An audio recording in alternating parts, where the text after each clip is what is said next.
Հիշեք, անցած մեր հայտնության գրքի շրջանակում խոսեցինք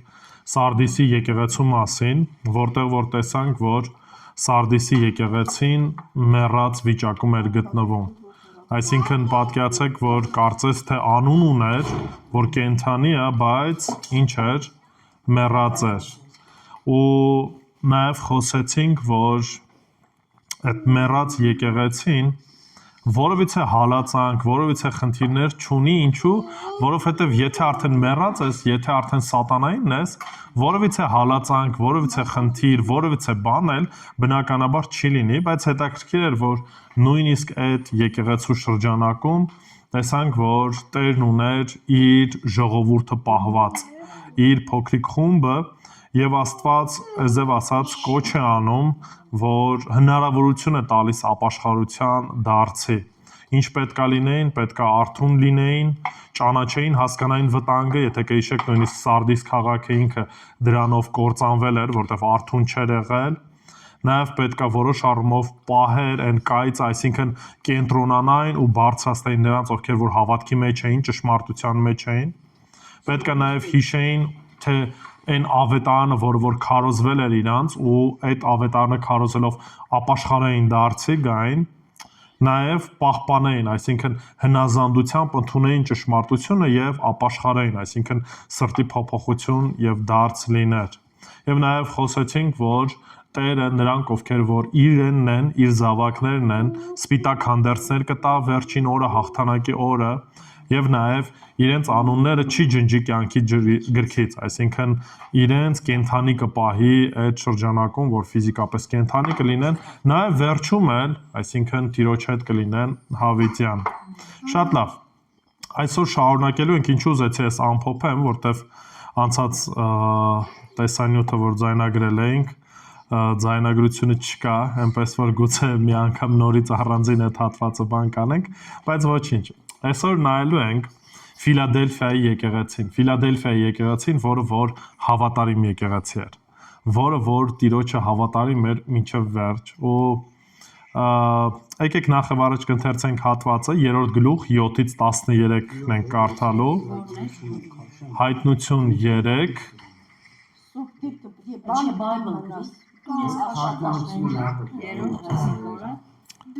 Հայտնություն 3, միասին կկարդանք 7-ից 13։ Հայտնություն 3, 7-ից 13։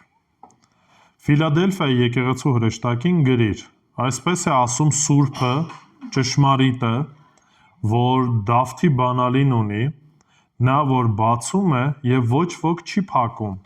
նա ով փակում է եւ ոչ ոք չի բացում։ Գիտեմ քո գործերը, ահա քո առջև բացված դուռ դրեցի եւ այն ոչ ոք չի կարող փակել, որովհետեւ թեև քիչ զորություն ունես, բայց իմ խոսքը պահեցիր եւ իմ անունը չուրացար։ Այ քեզ եմ տալիս սատանայի ժողովարան եղողներին, որոնք իրենց մասին ասում են, թե հրյա են, բայց չեն, այլ ստում են։ Նրանց այնպիսին պիտի անեմ, որ գան եւ երկրպագություն անեն քո ոտքերի առաջ ու իմանան, որ ես քեզ սիրեցի։ Քանի որ համբերության իմ խոսքը պահեցիր, ես էլ քեզ պիտի պահեմ փորձության այն ժամին, որ գալու է այս աշխարհի վրա, որպեսի փորձության ենթարկի երկրի երեսին բոլոր ապրողներին։ Ահա շուտով ես գալիս եմ, պահիր ինչ որ ունես, որպեսի ոչ ոք քո պսակը չվերցնի։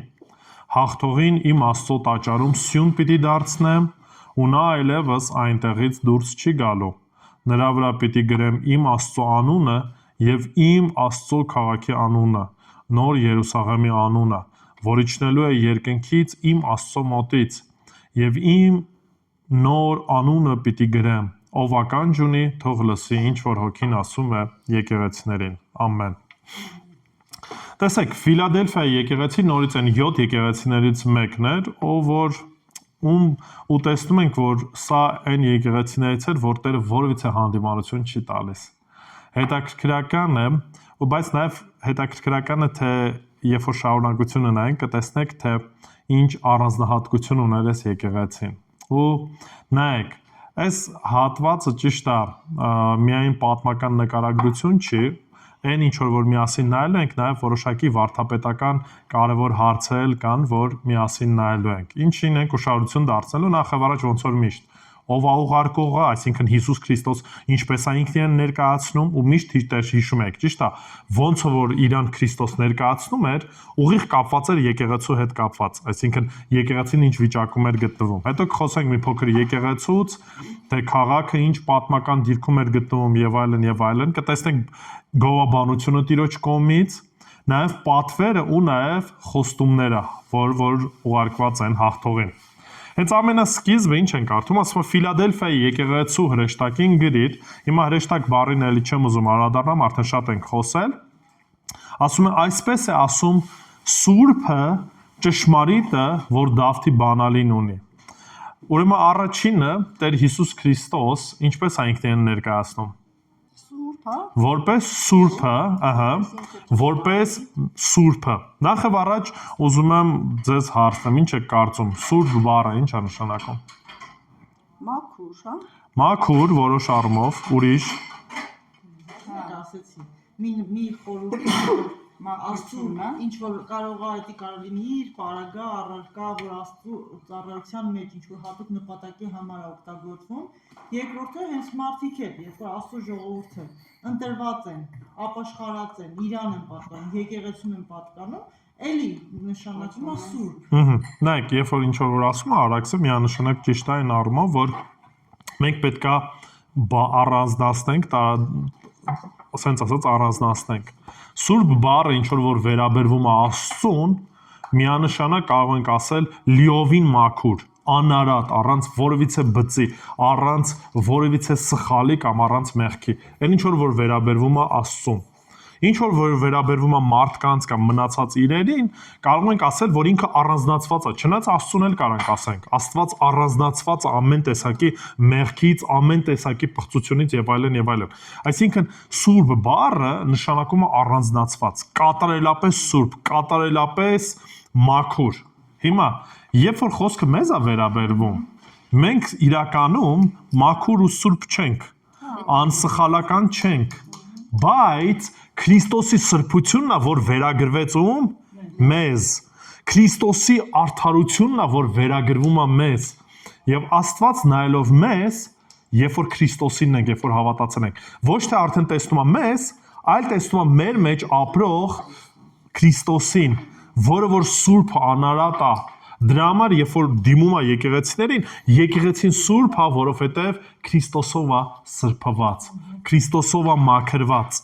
Հիմա հետաքրքիր է, որ, Այսինքն մենք հավատացյալները սուրբ ենք։ բոլոր հավատացյալները Աստված նայում է որպես սուրբ։ Ոչ թե կատարյալ ենք մենք, բայց մենք Աստծով սրբված ենք, սուրբ ենք։ Այս պարագայում, բայց երբ որ մենք ընդհանրապես նայում ենք, որ Տիտղոսը օգտագործվում է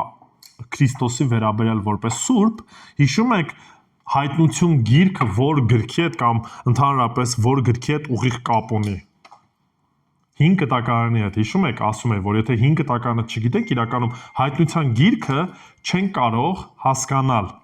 Օրինակի համար հայտնության 5 տակարանում շատ դեպքերում ենք տեսնում, որ Աստված նկարագրվում է որպես Սուրբ, օրինակի համար Եսայա մարգարեություն 6-րդ գլուխ 3-րդ համարը, այս համարը բավականին հայտնի համար է, Եսայա 6:3 կարդամ, տեսեք ինչ է ասում։ Եսայա մարգարեություն, դա 5 տական վերև։ Ահա, Եսայա։ Վերև չէ 5 տակարանը։ Ահա։ Եսայա 6:3։ Նայեք ինչ է ասում։ Ահա, կանչում էր մեկը մյուսին եւ ասում. Սուրբ, Սուրբ, Սուրբ է զորությունների Տերը եւ ամբողջ երկիրը լի է նրա փառքով։ Ուշադրություն դարձրեք, Տիրոջը ինչ է ասում, մի քանի անգամ ասում է Սուրբ, Սուրբ, Սուրբ, այսինքն ուզում է հնարավորինս շատ մատնանշի, որ Տիրոջ սրբությունը կատարյալ է։ Սուրբ է, միանշանակ Սուրբ է։ Ու երբ որ Հիսուս Քրիստոս ինքն իրեն ասում է, որ ձեր հետ է խոսում Սուրբը, նորից ինչ ենք տեսնում, որ Քրիստոս ինքն իրեն հավասարեցնում է Աստծո հետ։ Այսինքն, քանի որ ինքն է Սուրբ եւ այդ Սուրբ Տիտղոսը ուներ Աստված նաև 5 տականում տեսնում ենք, որ հավասարվում է Հիսուս Քրիստոս, նույն ինքը Աստվածն է, հավիտենական, սուրբ, կատարյալ։ Ու սրբությունը ինչ ենք տեսնում, ստեղ մի քանի անգամ կրկնվում, այսինքն կարևորություն է տալիս, որ բացարձակ սրբության մասին, բայց հետաքրքիր է, քանի որ Աստված է սուրբ, նաև ում է կանչում, որ Աստված սուրբ լինենք, մենք։ Հիշում եք, միշտ սրա մասին ասում էի, Աստծո ով լինելը գալիս է իր պատվիրաններից նույնպես, այսինքն երբ որ Տերը մեզ ինչ-որ պատվիրաններ է տալիս, դա ցույց է տալիս իր ով լինելը, ինչպես Աստված է սեր, այդպես էլ մեզ է կոչանում, որպեսզի մենք լինենք սիրով, ինչպես Աստված է ողորմած, այդպես էլ մեզ կոչանում, որպեսզի մենք ողորմած գտնենք, արդար գտնենք, եւ այս պարագայում, քանի որ Աստված սուրբ է, իր եկեղեցին նույնպես կանչված է ինչ լինելու, սուրբ լինելու։ Առաջի Պետրոս 1, 15, 16 համարները։ Ասում է, այլ ձեզ կանչող սրբի պես դուք էլ ամբողջ վարքով սուրբ եղեք, քանի որ գրված է սուրբ եղեք, որովհետև ես սուրբ եմ։ Ու երբ որ նայում եք այս պարագայում, տեսեք, այո, Քրիստոսի սրբությունը մեր վրա է, բայց դա չի նշանակում, որ ասում ենք, դե քանի որ Քրիստոսով սրբված ենք, քանի որ Քրիստոսով մեր բոլոր մեղքերը մաքրված են, ուրեմն հանգիստ գնանք մեղք գործենք։ Ուրեմն ինչ ուզենք կարանք անենք։ Չէ, Տերը տենց չի ասում։ Հակառակը կոչ է անում, ասում է, ինչպես որ ձեր հայրն է սուրբ, ինչպես որ Աստված է սուրբ, ուրեմն դուք էլ ձեր ամբողջ վարքով ինչ եղեք, սուրբ եղեք։ Ձգտեք այդ սրբության։ Առաջի Պետրոս, առաջի գլուխ 15-16 համարները։ Այսինքն, որպես Քրիստոսի զավակներ, այո, փրկված ենք, այո, սրբված ենք, բայց դրա հետ մեկտեղ կանչված ենք սրբության կյանքը ապրելու, լավագույնն անելու այս պարագայում։ Նորից չի նշանակում, որ պահը հասնելու, որ ասել ենք այլևս որևիցե մեղք չենք գործում, բայց գլոբալ առումով մեր ողջ կյանքը ամեն օր, ամեն պահ ինչ պետք է լինի, պետք է աճենք այս սրբության կյանքի մեջ, ամեն առումով 15-16 համարներն է։ Հիմա նայեք, Ֆիլադելֆիայի եկեղեցուն Տերը հանդիմանեց, չէ, չհանդիմանեց։ Եվ այս պարագայում հետաքրքրական է տեսնում ենք, որ փաստորեն եկեղեցին այդ մաքրության մեջ էր, Տիրոջ մաքրության մեջ էր, ու նաև այդձև էլ Տերը ներկայանում է, որ ես եմ ինչը, ես եմ այն սուրբը, ու նաև դուք պետք է հենց այդ սուրբը լինեք։ Երկրորդ Տիտղոսը ինչ որ տեսնում ենք, ինչ է ասում, ճշմարիտը։ Նայեք, Հայտնություն 3:7-ի վրա ենք դեռևս։ Ալետինոս հունարեն բառն է, որը որ նշանակում է ոչ միայն զուտ ճշմարիտ, այլ նշանակում է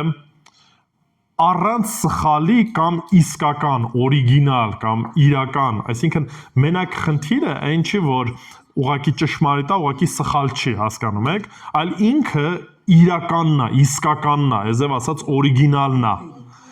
Հիսուս Քրիստոս կհիշեք Հովաննովետանում ոնց ասեց։ 14:6, ես եմ ճանապարհը, ճշմարտությունը ու կյանքը,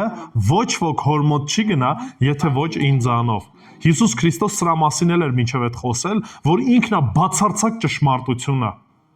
Բացարձակ ճշմարտությունը։ Ես ճամբարի ժամանակ էլ ասացի, որ մեկ, չգիտեմ, մարդիկ կան, ասում են, մինչև չտենանք, դե այս կյանքն է իրականությունը, այնի չգիտես իրական է թե չէ։ Իրականում, երբ որ նայում ենք, հավիտենականությունն է, որ իրականությունն է։ Աստծո խոսքն է, որ միակ ճշմարտությունն է, այն մնացած ուղղակի ձևական է։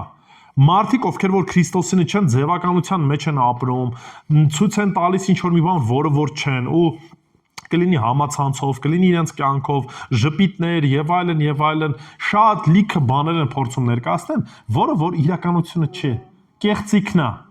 Ու իրականության մեջ մենք ապրում ենք այս կեղծ աշխարհի մեջ, ու միակ ճշմարտությունը, միակ ճշմարտության այդ ճանապարհը Տեր Հիսուս Քրիստոսի մեջ է։ Քրիստոսի մեջ ես գտնում իրականությունը։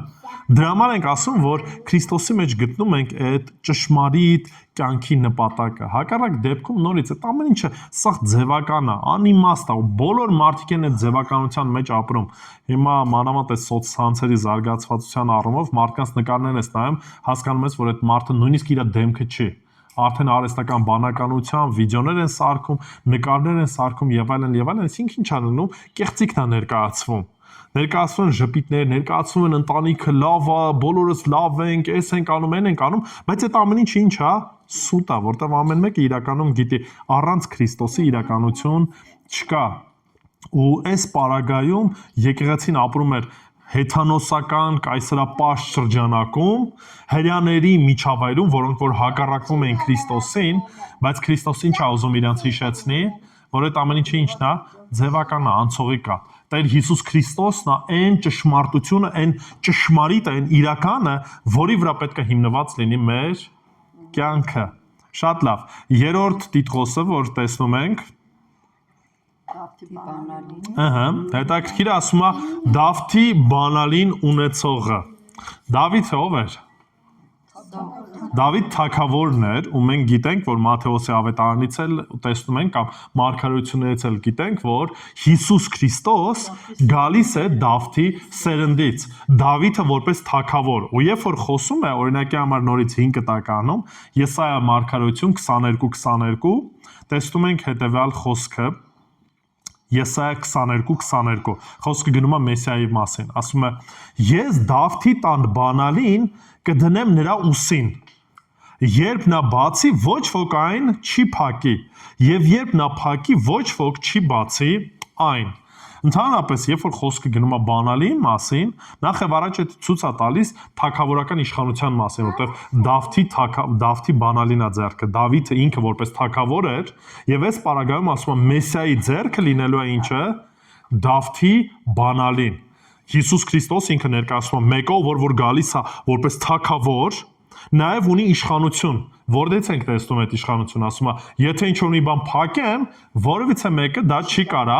բացի, եթե ինչ-որ մի բան բացում եմ, որևիցե մեկը այդ չի կարա փակի, այսինքն գալիս է թագավորական իշխանությամբ։ Երկրորդը դուռը նաև, եթե ասենք բանալի կա, խորհրդանշում ինչ-որ մի դուռ, որ բացվում է ու փակվում է։ Նորից սա ցույց է տալիս, որ Մեսիայի կամ Հիսուս Քրիստոսի ձեռքերում է գտնվում ինչը, փրկության դուռը։ Մինչև էլ ասենք, չէ, ինքն է ճշմարտությունը եւ ճանապարհը եւ կյանքը։ Ոչ ոք առանց Քրիստոսի դեպի փրկություն չի կարա գնա։ Հետևաբար ինքը որպես թագավոր է, որ ունի իշխանություն, երկրորդը ստեղ տեսնում ենք, որ ինքը մեկն է, ով որ ունի այդ իշխանությունը ինչ որ մեկին փրկելու կամ ինչ անելու փրկությունից, ասենց ասած, կտրելու կամ դուրը չբացելու։ Ինքն է միակ ճանապարհը, ինքն ունի այդ իշխանությունը, ում է փրկում եւ ում չի փրկում։ Նաեւ այս հատվածում տեսնում ենք, որ 5 տականում այն տիտղոսը, որ տրված էր, այսինքն ով պետք է ունենար Դավթի բանալին, Մեսիան։ Նշանակում է, որ նորից հաստատումն էր, որ Հիսուսն էր այն խոստացված Մեսիան։ Հիսուսն էր Քրիստոսը։ Ու նա է որոշում, ով է մտնում թագավորություն, թե ով չի մտնում թագավորություն։ Ինչու։ Գործք Առաքելոց 4:12 ասում է, եւ ուրիշ մեկի միջոցով փրկություն չկա, որովհետև երկնքի տակ չկա մարդկանց տրված ուրիշ անուն, որով մենք կարող ենք փրկվել։ Միայն Քրիստոսի միջոցով է, միայն նրա միջոցով է, որ մենք կարող ենք թագավորությունը գնալ։ Ոչ ազգային պատկանելություն, ու կտեսնենք ինչ եմ ասում, կարևոր է, ոչ ուրիշ ինչ-որ մի բաներ, այլ միայն Քրիստոսի միջոցով է։ Փրկությունը միայն նրա միջոցով է։ Նաև բացի դրանից տեսնում ենք նաև հենց այդ իշխանությունը ինչ որ ասենք, այն ինչ որ ինքը բացում է, ոչ ոք չի կարող ինչ անել, փակել։ Ու սա ընդգծում է նորից Քրիստոսի ինքնիշխանությունը։ Նրա որոշումներին չեն կարող որևիցե կերպով ինչ լինել, չեղարկվել։ Ինչպես որ Տերը որոշել է, այդպես էլ լինելու է։ Ու այս միտքը կարևոր է նորից հետագայի մասին, հիշեք այդ բաց դուր հասկացողությունը կխոսանք դեռևս դրա մասին։ Բացի դրանից ումականում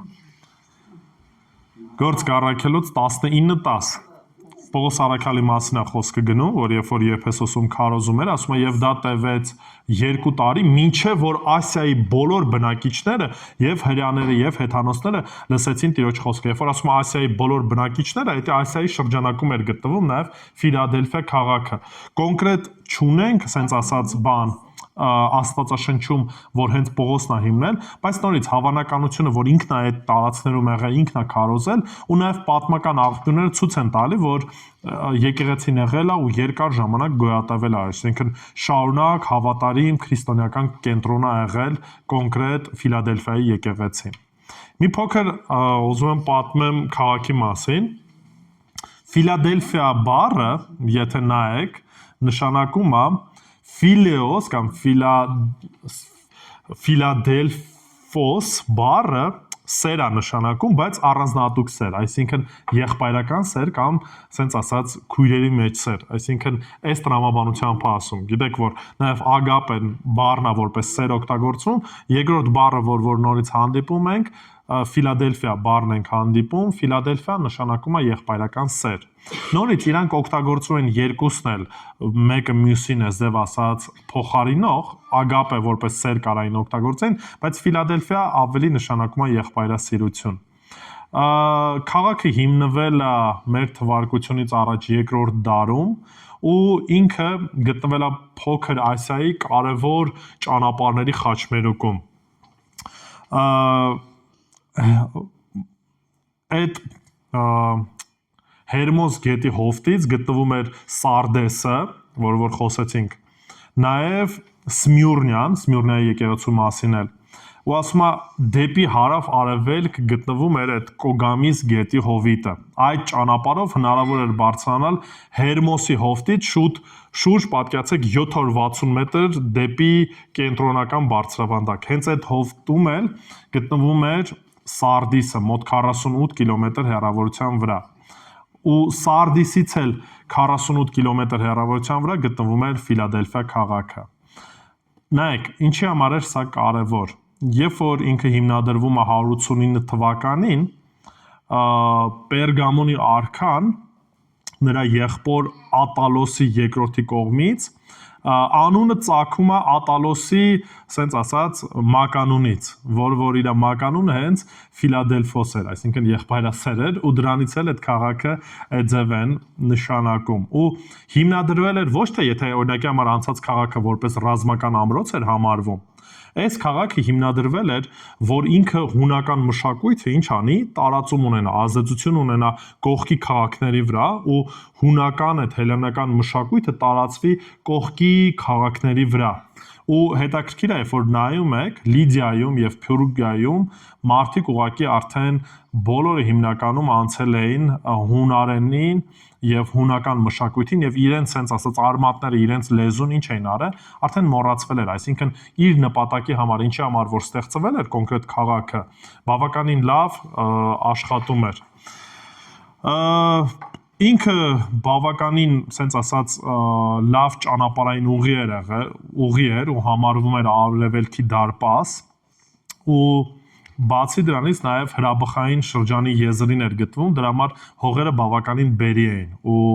նպաստում էին հողագործությանը։ Նայեք, մեր թվարկության ժամանակ 17-րդ թվականին ուժեղ երկրաշարժ է լինում ու ավերվում է քաղաքը եւ նաև շրջակա տարածքները։ Մեծ վնասներ կրեց Սարդիսը, բայց Ֆիլադելֆիան բավականին մոտ գտնվելով էպիկենտրոնին երկար տարիներ դրանից հետո ենթարկվում է ցնցումների ու դրա պատճառով բոլոր նրանք ովքեր որ քաղաքից դուրս էին եկել երկար ժամանակ վախենում էին նորից հետ վերադառնային ինչի որտեվ քանի որ կենտրոնը էպիկենտրոնը հենց այս քաղաքն էր գտնվում Ֆիլադելֆիան ցնցումների ժողովուրդը ինչ էին անում վախենում էին ու երկար ժամանակ ինչ էին արել լքել էին իրենց քաղաքը ու հետո դրանից հետո արդեն որոշ ժամանակ հետո Կայսր Տիբերիոսը փոխում է Ֆիլադելֆիա անունը դարձնում է Նեոկայսերիա, բայց այնուամենայնիվ մարդիկ շարունակում էին ինչ անել, օգտագործել այս Ֆիլադելֆիա անունը։ Ինչի համար է կարևոր երկրաշարժը ու այս պատմությունը որ ասացի, որ մի փոքր առաջ կանցնենք, կտեսնենք։ 8-րդ համարը ուզում եմ ուշադրություն դարձնենք արդեն գովաբանությանը, Տերը ինչումն է գովում այս եկեղեցուն։ Նայեք, ինչ է ասում է Հա, հայտնության վրա ենք, հայտնություն 3, 8-րդ համարը։ Նորից ինչ է ասում Տերը, ասում է գիտեմ քո գործերը, այսինքն որևիցե բան Տիրոջից թաքնված չի։ Ահա քո առջև բացված դուր դրեցի եւ այն ոչ ոք չի կարող փակել։ Մինչև այդ հիշում եք ինչ էր ասում Հիսուս Քրիստոս, երբ որ ինքն ներկայացրեց, ինքը ունի զորություն կամ Դավթի բանալին ու ինքը եթե ինչ-որ մի բան բացում է, որևիցե մեկը այդ չի կարա փակի։ Ոստեղ հենց ամենասկզբից էլ ինչ է ասում։ Ասում է քո առաջ ես եմ բացել այդ դուռը, որևիցե մեկը այդ դուռը չի կարա փակի։ Նայեք, ասում որովհետև թեև քիչ զորություն ունես, բայց իմ խոսքը պահեցիր եւ իմ անունը չուրացար։ Երբ որ ասում է քիչ զորություն ունես, ինչ նկատի ունի, ինչ է կարծում։ Ու ասեմ, էսի քննադատություն չի, այսինքն բացասական չի նայում դրան։ Բացասական բան չի, որ քիչ զորություն ունես։ Ուժ կամ փոխկի։ Այդ ինչի է դա կախված։ Աստծո զավակիչ։ Այսինքն եկեղեցին ինչ էր։ Փոքր էր։ Շատ մեծ ազդեցություն չի կարա ունենա, չունի իր շրջանակում, փոքր եկեղեցի է, բայց հոգևորապես ինչ է, կենթանի է, ամուր է։ Ու այս առումով, եթե անցած եկեղեցիները ինչ էին անում, պարծենում էին, որ իրանք մեծ են, հարուստ են, հզոր են եւ այլն, բայց մեռած էին, այս պարագայում Հիսուսն ասում է, թեև քիչ ես, քիչ զորություն ունես, բայց ինչ ես, կենթանի ես, այսինքն այն սրբությունը ինչ որ ասել եմ, այդ ամեն ինչը պահում ես։ Ու սա ինչի համար է կարևոր ընդհանրապես։ Մենք շատ դեպքերում մի քիչ նայում ենք մեր փոքրությանը, մեր սակավ, սենց ասած լինելուն եւ այլն, բայց հասկացեք նորից, Տիրոջ համար երբեք քանակությունը նշանակություն չի ունեցել։ Ու խնդիրը քանակի մեջ չի։ Երբեք դրա մեջ չի եղել։ Տերն ասում է, քիչ զորություն ունես, բայց ինչ ես, իմ խոսքը պահեցիր, իմ անունը չուրացար, ու էսի ամենակարևորը։ Այն ինչ շրջանակում որ կաս, ինչ որ ունես, այդ շրջանակում հավատարիմ ես եղել, ու էսի լավ է։ Ու նայեք, այս պարագայում թեև տկար լինենք, թույլ լինենք, բայց պետք է հասկանանք, մեր թուլության մեջ, մեր տկարություն, մեր, սենց ասած, հնարավորությունների սակավության մեջ Տիրոջ զորությունն է հայտնվելու։ Որտեվ երբ որ դու հասկանում ես, որ դու քո ուժերով ոչ մի բան չես կարող անես, ու նաև քանակության առումով էլ մենք այդ կարողությունը չունենք, այդ ժամանակ Տերն է գործում ու Տիրոջ փառքը շատ ավելի արտահայտիչ երևում է։ Երկրորդ Կորինթացիս 12-րդ գլխում 9 ու 10 համարներում Պողոս Առաքյալը գրում է հետևյալ խոսքերը։ Երկրորդ Կորինթացիս 12 Էդելա չէ նոր կտակարանում։ Հա, նոր կտակարանում է։ Երկրորդ Կորինթացիս 12, 9 եւ 10 համարները։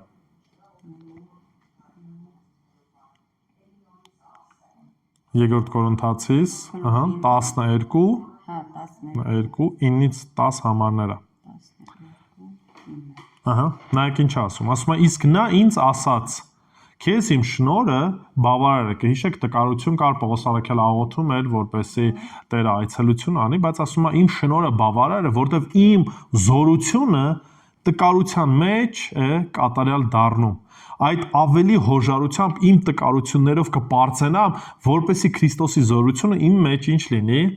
բնակվի։ Այսինքն, երբ որ մենք որովհետեւ տկարություն, որովհետեւ հարցեր խնդիր ունենք, ու դրանով Տերը շարունակում է գործել, դրանով ավելի ում փառքն է մեծելնում, Տիրոջ փառքը։ Ինչի որտեվ հստակ գիտեմ, որ դա ինձանից չի, դա ես չեմ, իմ մասին չի խոսքը գնում։ Գեհիշեք, երբ որ նույնիսկ Գեդեոնի ժամանակ պետքա Տերը ազատեր իր ժողովրդին, բավականին ժողովուրդ հավաքվեց Էսքոմենկոմ, Տերն ասաց, չէ, շատ եք, չեմ ուզում։ Առանձնացրեց նույնիսկ շատ քչերին, ովքեր որ ջուրը ասում է շամպես էին խմում եւ այլն, ու ասում է, այս պարագայում նույնիսկ այդ մարդիկ ինչ որ բանել չարեցին, հասան տեղ ու արդեն իսկ Տերը հաղթանակ տվել էր։ Ինչի, որպեսզի ողջ փառքը նորից ում ուղված լինի, Տիրոջ ուղված լինի։ Ու այս պարագայում էլ թեև տկարություն կա, թեև խնդիր կա, բայց այդ տկարության, այդ որոշ առումով զորությամբ, սենց ասած, ուժի պակասի մեջ Տիրոջ փառքն է երևալու 10-րդ համարը։ Ուստի հանուն Քրիստոսի հաճույքով համբերում եմ տկարությունների, նախատիքի, վշտերի, հալածանքների եւ նեղությունների, որտեվ երբ որ տկարանում եմ, այդ ժամանակ ինչ եմ անում, զորանում եմ ում միջոցով Հիսուս Քրիստոսի, որտեվ որպես մարդ մենք հասկանում ենք մի բան, առանց Քրիստոսի ոչինչ չեն կարող անենք։ Ու այս պարագայում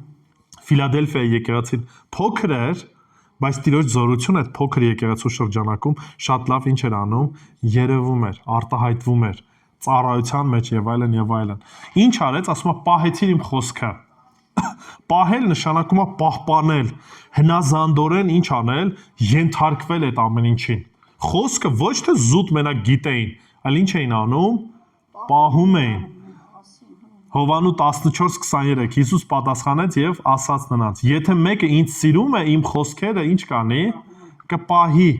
եւ իմ հայրը կսիրի նրան եւ նրա մոտ կգնանք ու բնակություն կհաստատենք նրա մոտ։ Այսինքն ինչ ենք տեսնում, փոքր եկեղեցի լինելով, խոսքը որ պահում էր, դա ինչ նշան էր ցույց տալի։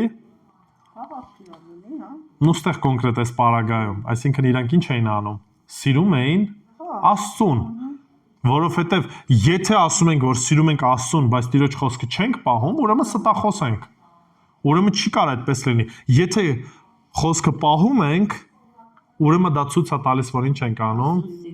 Տիրոջը սիրում ենք, Տիրոջը սիրում ենք եւ դա արտահայտվում է հավատարմորեն խոսքը պահելով։ Այսինքն ոչ միայն հավատում էին, այլ նաեւ հնազանդվում էին, ենթարկվում էին այդ խոսքին։ Բացի նրանից, որ ինչ արեցին, քիչ զորություն ունեին, բայց Տերն էր փառավորվում, պահեցին իր խոսքը, էլ ինչ գովաբանություն կա։ Չուրացար իմ անունը։ Ուրանալ նշանակում է հրապարակայնորեն ինչ անել, հրաժարվել։ Տեսեք, Ֆիլադելֆիան նորից ճնշման տակ էր գտնվում ու շարունակության մեջ կկարդանք, կտեսնենք ում կողմից էր ճնշումները հрьяաների կողմից։ Որովհետև հрьяաներն ասում էին, որ քրիստոնյաները ինչ են եղել, ճշմարտությունից շեղվել են, ճշմարտությունը թողել են եւ կար բավականին մեծ հալածանք եկեղեցու վրա հрьяաների կողմից։ Ուրիշ մի բան, Պողոս Առաքյալը որ քարոզում էր, ովքեր էին իր հետևից պտտվում։ Նորից հрьяաներն էին, փարիսեցիներն էին, ամենուր գնում էին, խռովություն էին անում, ասում էին, որ սխալ է վարվում եւ այլն եւ այլն։ Այսինքն, այս ճնշման շրջանակում Ֆիլադելֆիայի եկեղեցին ինչ արեց։ Չուրացավ Տիրոջ անունը, հավատարիմ մնաց Տիրոջ անվանը նույնպես։ Նայեք, մինչև այդ տեսանք եկեղեցի մեռած էր, հալածանք չկա։ Ինչի որտեվ մեռած եկեղեցուն ինչ հալածանքի խնդիր կա։ Այս պարագայում, քանի որ ճիշտ է փոքր է եկեղեցին, բայց այնուամենայնիվ ինչ կա, ճնշում կա, ու ասում է չուրացար իմ անունը այդ ճնշման շրջանակում, հավատարիմ մնացիր։ Չորրորդը էլ ինչ էր անում եկեղեցին, չուրացավ Տիրոջ անունը նաև պահեցիր եւ իմ անունը չուրացար։ Պահեցիր խոսքը։ Նայեք, երբ որ նորից խոսում ենք պահել խոսքի մասին, հիմա մեկը մյուսին որոշ առումով նման է, բայց նայեք, բառացի նշանակում է մնալ տակը, մնալ ճնշման տակ առանց փախչելու։ Այսինքն ինչ արեցին, համբերությամբ պահեցին այդ խոսքը։ Չփախան, ուղղակի չասցին դե ճնշում կա, ուրեմն ինչ ենք անում, թողնում ենք ու գնում ենք։ Համբերեցին այդ ճնշմանը եւ պահեցին։ Մատթեոս 24:12-ից 13 ասում է եւ անօրինության բազմանալու պատճառով շատերի սերը սարչելու է։ Այդ ո՞նց է արտահայտվում։ Մատթեոս որը կներես։ Մատթեոս 24:12։ Ինչ եք կարծում, ինչպես է արտահայտվում Աստծո նկատմամբ մեր սերը։ Եվ անօրինության բազմանալու, հա։ Սարով շատերի սերն է։ Իրեն այդ խոսքը պահելով, չպահելով։ Այսինքն, եթե Երբ որ ապրես բազմանում է, հա։ Պահելով ցույց է տալիս, չպահելով։ Այսինքն, երբ որ ասում է սերը սարչել է, դա նշանակում է խոսքից ինչ անել, հետ կանգնել։ 13 համար ասում է, բայց ով որ միջև վերջ համբերի, նա կփրկվի։ Հիշում եք, մենք անցած անգամ էլ մի քանի անգամ դրա մասին խոսեցինք։ Ովքեր են միջև վերջ համբերելու։ Նրանք, ովքեր որ ճշմարիտ պես հավատացին։ Ու այն գործը ասում է, որ ձեր մեջ սկսեցի ավարտին հասցնելու է։ Ու այս մարդիկ Տիրոջը սիրելով խոսքի մեջ են լինելու։ Կլինի ճնշում, կլինի խնդիր, կլինեն հարցեր, բայց այնուամենայնիվ խոսք ինչ են անելու։ Պահելու են ու Տերը այդ կարողությունը տալու է։ Ինչ խնդիր կար։ Ուշադրություն դարձեք 9-րդ համար ու տեսնում եք նորից խոստումը։ Ասում է, ահա քեզ եմ տալիս սատանայի ժողովարան եղողներին։ Հիմա կհիշեք ժողովարանը ինչ էր նշանակում։ 3-րդի 9-րդ համարն ենք։ Ժողովարան կամ սինագոգ։ Ովքեր էին հավաքվում ժողովարաններում։ Հրյաները, այսինքն երբ որ տաճարը ժամանակին քանդվել էր, ամեն մի քաղաքում փոքրիկ տեն ժողովարաններ ստեղծվեցին, որտեղ որ հրյաները հավաքվում էին ու պաշտամունք էին ինչ որ կերպով անում։ Օրինակի համար, երբ որ Հիսուս գնաց Նազարեթ, երբ որ մտավ ժողովարան, իրան տվեցին, որ Եսայա մարգարեությունից մի հատված կարդա։ Ինքը հելավ, կարդաց ու ասաց, այս մարգարեությունները իրականություն դարձան։ Այսինքն հրյաների համար ժողովատեղի էր։ Բայց ուշադրություն դարձեք, ինչպիսի գնահատական է տալիս Աստված, ինչպիսի ժողովարան է։ Սատանայի ժողովարան էր։ Ինչ է անելու, ասում է, քեզ եմ տալիս սատանայի ժողովարան եղողներին, որոնք իրենց մասին ասում են, թե հրյա են, բայց չեն, այլ ստում են։ Ինչ է կարծում, ազգությամբ հրյա են, թե հրյա չեն։ Ազգությամբ հրյա են։ Բայց տիրոջմով, այսինքն որպես տիրոջ զավակ, այդ հրյա չեն, այսինքն այն խոստացված ժողովրդից չեն, ինչ որ Տերն ասում էր։ Հռոմեացիս 2-րդ գլխում սրա մասին Պողոս առաքյալը գրում է։ Հռոմեացիս 2:28-29։ Նայեք ինչ է ասում Պողոս առաքյալը։ Հռոմեացիս 2:28-ից 29։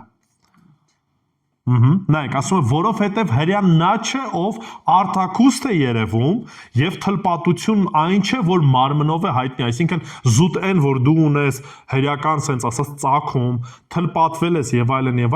դա դեռևս չի նշանակում այն տրամաբանության մեջ, որ Աբրահամի զավակ ես։ Այսինքն իրական հրյա ես հավատքով։ 29 այլ հրյան նա է, ով ներքուստ է հրյա եւ թլպատությունը սրտով ու հոգով է եւ ոչ թե գրով, նրա գովքը մարդկանցից չէ, այլ Աստծուց։ Դրա համար շատ դեպքերում Հիսուս, երբ որ նույն փարիսեցիների հետ խոսում էր, ինչ էր ասում։ Ասում էր, եթե ձեր հայրը իրապես Աբրահամը լիներ, ինձ կլսեիք, ինձ կհետևեիք, բայց ասում է հիմա դուք ձեր որդու, ձեր հոր զավակներն եք։ Սատանայի զավակներն եք, ինչու, որտեղ ասում է, ոչ միայն հորս խոսքը չեք լսում, հորս բանը չեք անում, ինձ էլ չեք ընդունում, կատարածս խոսքներ չեք լսում, կատարածս գործներ չեք անում եւ ուզում եք նույնիսկ ինձ սպանեք, ու ինքը այդ ժամանակ ասում է, մարդիկ ասում են, դե չէ, մենք ով է քեզ ասել, որ մենք ուզում ենք սպանենք եւ այլն եւ այլն։ Այսինքն դեռևս մենակ այն, որ իրանք հրյա էին, նույնիսկ այն, որ իրանք ժողովրանում հավաքվում էին, Աստծո առաջ ոչ մի բան էր, այսինքն ինչի որտեվ ձևական ուղղակի ինչ որ բաներ էին անում։ Ու ոչ միայն ձևական էին անում, այլ նաև ինչ էին անում, ճնշում էին այն բոլոր ճշմարիտ եկեղեցիները քրիստոնյաներին, ովքեր որ իրանց կողքն էին։ Ու այս պարագայում հենց Ֆիլադելֆիայի եկեղեցուն էին ինչ անում, ճնշում։ Նույն Պողոս առաքյալը միջև ապաշխարել դարձի գալը նույնն ինքն էր անում։ Մինչև որ Քրիստոսի հետ հանդիպում ունեցավ։ Շարունակությունը նայեք, ասում է նրանց այնպես պիտի անեմ, որ գան եւ երկրպագություն անեն քո ոտքերի առաջ ու իմանան, որ ես քեզ սիրեցի։ Ինչի մասն է խոսքը գնում։ Քրիստոս խոստանում է, որ հալածողները ինչ պետք է անեն, պիտի ճանաչեն կամ պիտի տեսնեն, որ Աստծո սերը հավատացյալների հանդեպ իրապես է ճշմարիտ է։ Ու երբ որ գա դատաստանի օրը, եկեղեցին է դատելու բոլոր նաեւ ամբարիշներին։ Այսինքն համ նաև աշակերտներն են լինելու, հրյաներից ընտրվածներն են լինելու 12 ցեղերից, նաև եկեղեցին է այդ դատաստանին մասնակցություն ունենալու, երբ որ բոլոր ամբարիշները ինչ են լինելու,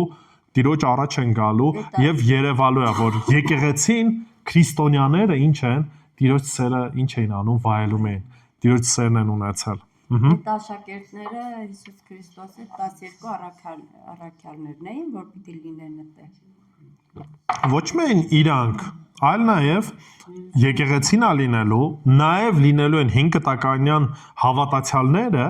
բայց դրա հետ մեկտեղ նաև եթե հիշում եք, վերջի ժամանակներում Աստված նորից հրյաների սիրտն է բացելու, շատ-շատերը ինչ են անելու, հավատալու են, փրկվելու են։ Ու դրա համար խոսում է հենց այս դատաստանի մասին, որ եկեղեցին դատելու է նաև ամբողջ աշխարհը, ու ասում է այդ անհավատները, պատկերացեք այս պարագայում հրյա անհավատները տեսնելու են, որ Տերը նաև փրկել է այս ժողովրդին, այս մարդկանց։ Խոսքը վերաբերվում է եկեղեցուն։ Մյուս բանը հետաքրքիր է 10-րդ գլխում,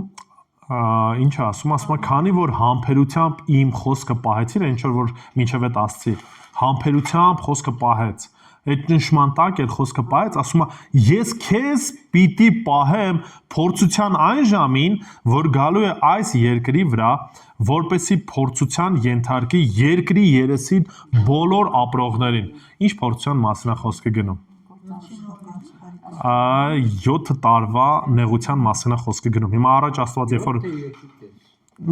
հեսա կխոսամ դրա մասին է։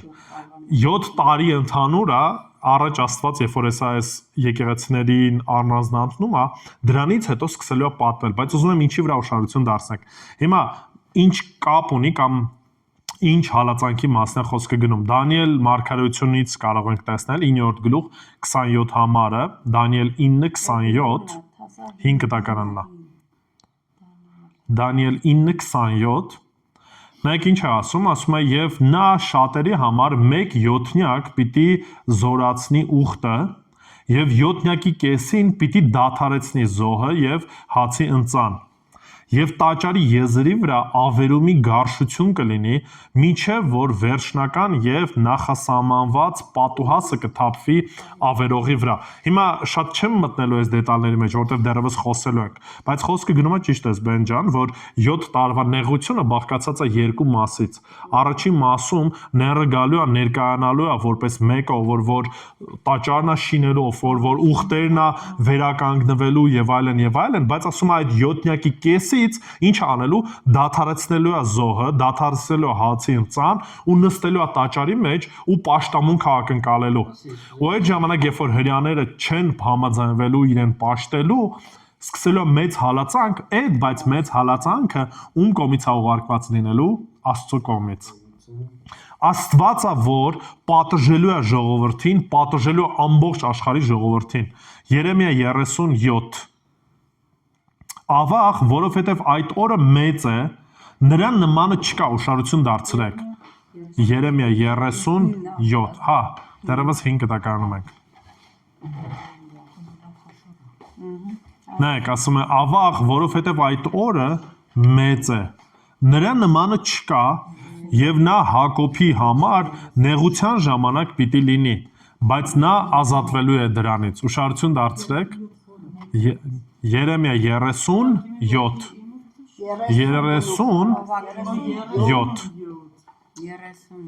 Երեմիա 37 Ինչ է ալնում, որ ասում է այդ օրը մեծ է լինելու,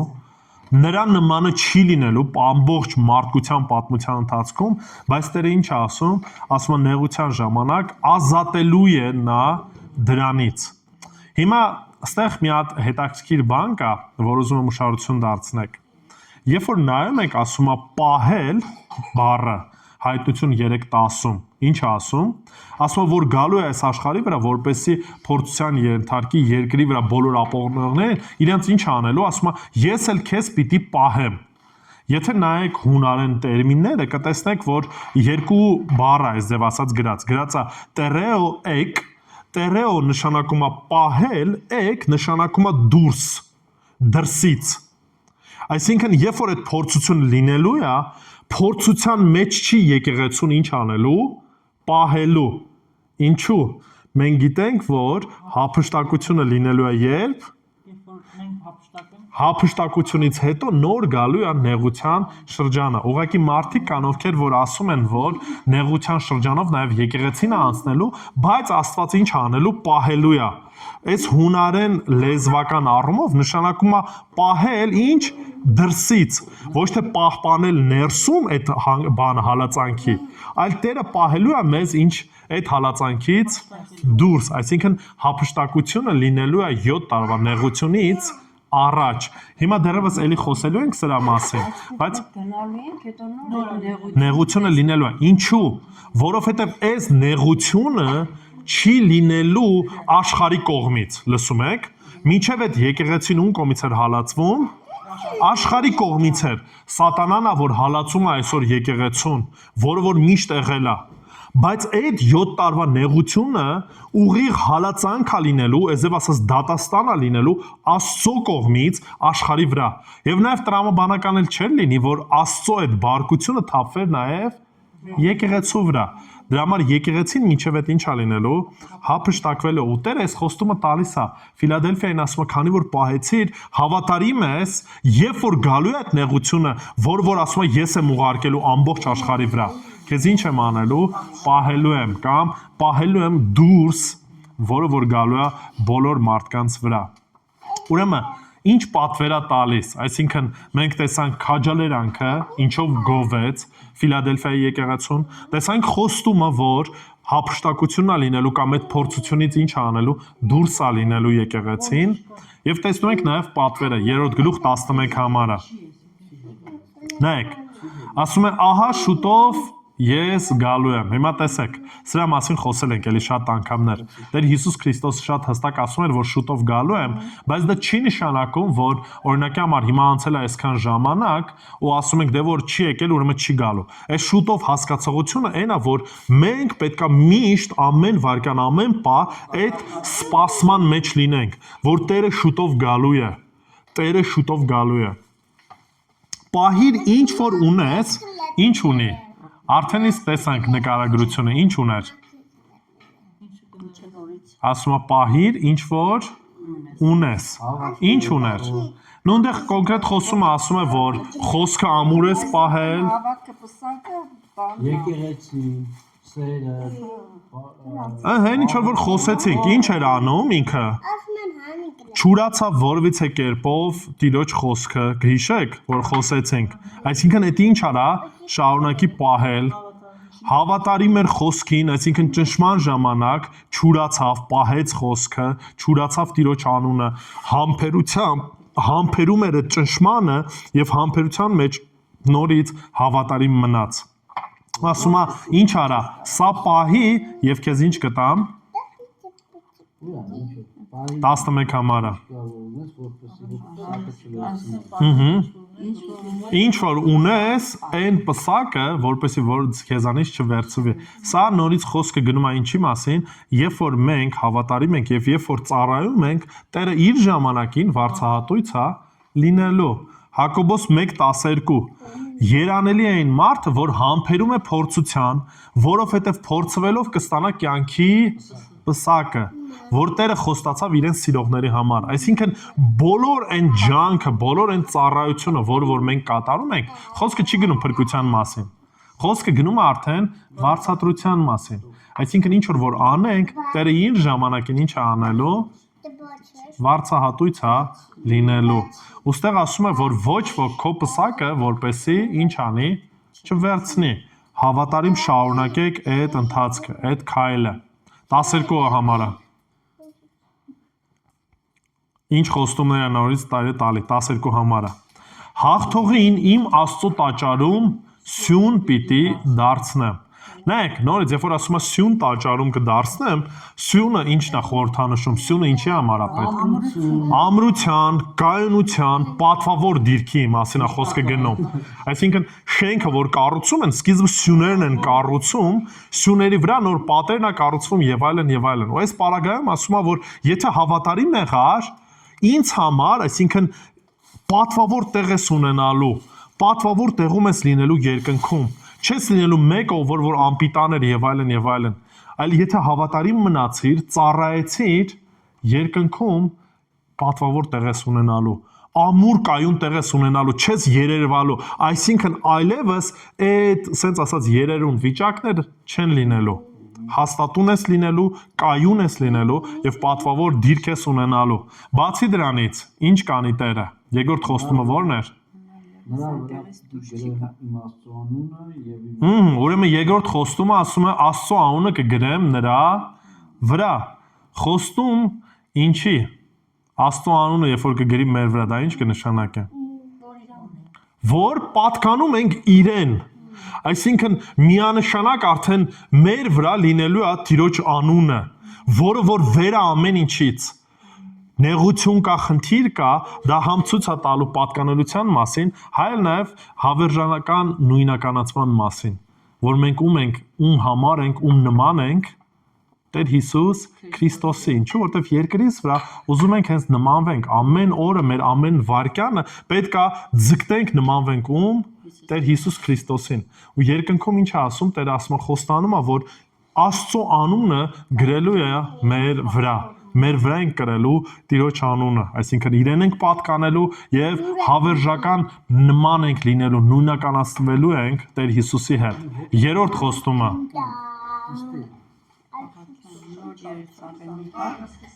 Որ իշնելու է երկնքից իմ Աստծո։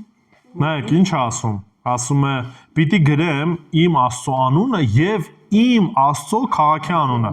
Այսինքն ոչ միայն Քրիստոսի անունն ենք մեր վրա կրելու, այլ նաև Նոր Երուսաղեմի անունն ենք կրելու։ Ինչ է կարծում, ինչ է նշանակում դա։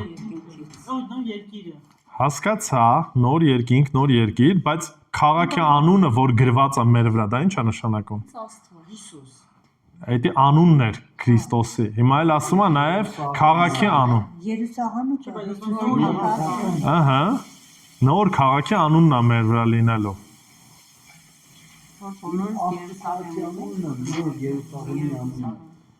Քաղաքը, պետությունը ինչ կապ ունի մարդկանց հետ, օրինակի համար։ Հա, որ ինչ ազգությանից պատկեր։ Ազգություն չէ, այլ քաղաքացիություն, ճիշտ է։ Այսինքն մենք այս պայդրությամբ գտնվելով Հայաստանում, ապրելով ստեղ ունենք Հայաստանի Հանրապետության քաղաքացիություն։ Երբ որ ասում է իմ անունը կգրվի ձեր վրա, դա ցույց է տալիս մեր պատկանելությունը, մեր ով լինելը, որ պատկանում ենք Քրիստոսին, երբ որ ասում է նոր Երուսաղեմն է գրվելու ձեր վրա, այսինքն դուք լինելու եք այդ նոր երկնքի ու նոր երկրի քաղաքացիները, այն սուրբ քաղաքը, որը որ Տերը ինչ է անում, խոստացել է։ Հայտնություն 21-րդ գլուխը կարաք նայեք, կարդաք նոր Երուսաղեմի մասին է գրված, այնտեղ չափսերը, բարձրությունը եւ այլն եւ այլն։ Ու ասում է, որ դուք այդ քաղաքի քաղաքացիներ եք լինելու։ Հավիտյան այդ քաղաքացիությունն է, պատկանելությունն եք ունենալու։ Դրա համար կհիշեք նույնիսկ Պողոս Արաքյալը այո։ Ես կասեմ այո։ Հələ չեմ ուզում շատ առաջ գնանք, խոսենք դեռևս դրա մասին ավելի։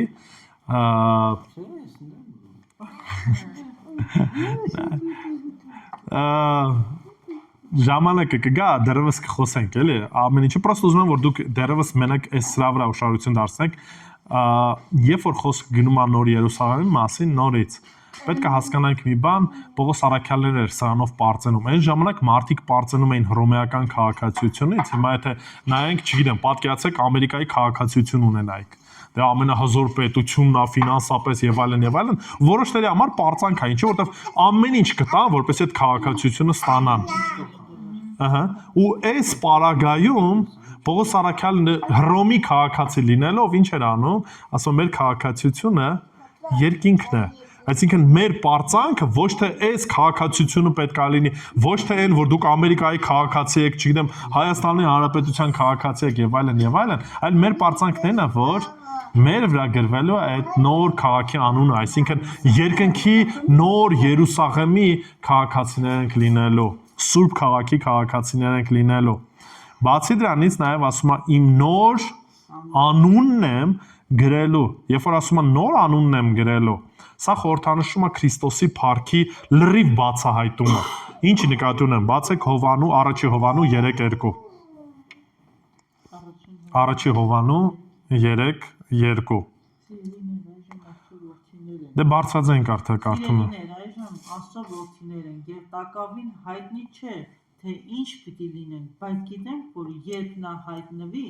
նրա նման կլինենք, որովհետեւ կտեսնենք նրան ինչպես որ է։ Այսինքն հիմա այն ինչ որ պատկերացնում ենք, ամբողջական պատկերացում չունենք։ Ամբողջական պատկերացում չունենք ինչպես է լինելու երկնքում, ամբողջական պատկերացում չունենք, թե Քրիստոս վերջի վերջո ինչպես է լինելու իր փառավոր տեսքը, այդ ամեն ինչը դեռևս չգիտենք, բայց ասում է, բայց գիտենք, որ երբ նա հայտնվի, նրա նման կլինենք, այսինքն վերջնականապես կվերափոխվենք, վերջնականապես ազատված կլինենք այս մեղքի մարմնից, փառավոր մարմիններ կունենանք, ասում է ու բացի դրանից, ասում է, որովհետև նաև կտեսնենք ում նրան ինչպես որ է, այսինքն Քրիստոսի փառքը լիարժեք կտեսնենք։ Դրա համար ասում է, որ իմ նոր անունն եմ նաև գրելու, որտեղ այն ինչ որ գիտենք Քրիստոսի մասին սահմանափակ է։ քիչ է, շատ բան չգիտենք, չենք պատկերացնում, բայց այդ ժամանակ Տերը ամբողջական իր փառքով ինչ է անելու, հայտնվելու է մեզ։ Տեսնելու ենք Տիրոջը ամբողջական փառքով։